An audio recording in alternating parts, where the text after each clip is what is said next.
السلام علیکم۔ میں ایک عالم اور یہ ایک عام جٹ۔ حضرت مولانا یوسف بنوری رحمہ اللہ نے ایک مرتبہ ایک مجلس میں ارشاد فرمایا کہ ایک سال ہم حج کے لیے گئے، وہاں علماء کے گروپ میں ایک ریٹائرڈ فوجی افسر بھی تھا۔ تہجد کے وقت وہ فوجی افسر ہم سب سے پہلے اٹھ کر بیت اللہ شریف چلا جاتا اور اس وقت طواف کرتا تھا۔ مولانا فرماتے ہیں، میں حیران ہوتا کہ وہ ایک عام آدمی ہے اور میں شیخ الحدیث دیوبند کا فاضل علامہ انور شاہ کشمیری رحمۃ اللہ علیہ جیسے محدث کا شاگرد استاذ العلماء ہوں، مگر یہ عام سا مسلمان، وہ بھی فوجی آفیسر ریٹائرڈ، جو مجھ سے بڑا عابد و زاہد ہے۔ مولانا بنوری رحمہ اللہ فرماتے ہیں کہ میں نے ایک دفعہ ارادہ کیا کہ اب میں اس سے پہلے تہجد کے لیے اٹھا کروں گا۔ جب میں رات کو اٹھا تو یہ دیکھ کر اطمینان ہوا کہ وہ اپنی بستر میں سویا ہوا ہے۔ میں بڑا خوش ہوا کہ شکر ہے آج میں عبادت گزار عام سی مسلمان پر فوقیت لے گیا۔ حمام سے وضو وغیرہ سے فارغ ہو کر جب میں کمرے میں آیا تو دیکھا وہ ریٹائرڈ فوجی افسر میرے لیے چائے کا کپ لے کر کھڑا ہے۔ میں حیران ہوا کہ یہ بندہ تو ابھی بستر میں لیٹا ہوا تھا، یہ اتنی جلدی باہر سے چائے لے کر بھی آ گیا ہے۔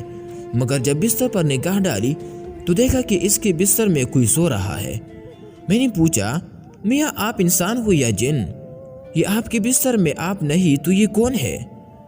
اس نے ہنس کر کہا، مولانا میں انسان ہی ہوں۔ میں جب تہجد سے ذرہ پہلے حرم شریف گیا تو میں نے وہاں ایک ناواقف حاجی صاحب کو بخار میں مبتلا دیکھا۔ مجھ سے رہا نہ گیا اور میں اسے اپنی قیام گاہ پر یہاں لے آیا۔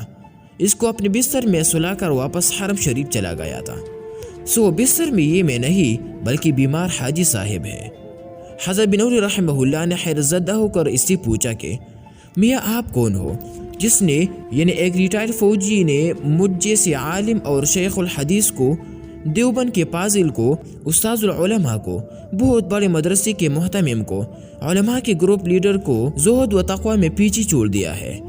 آج میں نے ارادہ کیا تھا کہ آج کے بعد آپ سے پہلے اٹھوں گا اور آپ سے پہلے حرم جایا کروں گا، لیکن میں آپ کا مقابلہ نہ کر سکا۔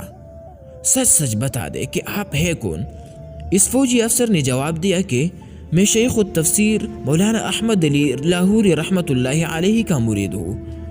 مولانا بنوری رحمہ اللہ فرماتے ہیں، میں نے اپنے آپ پر افسوس کیا کہ قطب الاقطاب مولانا احمد علی لاہوری رحمۃ اللہ علیہ سے نسبت کی وجہ سے عام سے ایک مسلمان کو اللہ کے ہاں کتنا خاص مقام حاصل ہے۔ اس واقعہ سے یہ پتہ چلتا ہے دوستو کہ اللہ والوں کی صحبت سے اتنا بلند مقام ملتا ہے کہ اگر مرید عام سا مسلمان بھی ہو تو وہ عمل کے لحاظ سے بڑے بڑے اہل علم سے آگے نکل جاتا ہے۔ دعا ہے اللہ تعالی ہمیں بھی نیک لوگوں کی قدر کرنے اور ان کی صحبت سے فائدہ اٹھانے کی ہمت و توفیق عطا فرمائے، آمین۔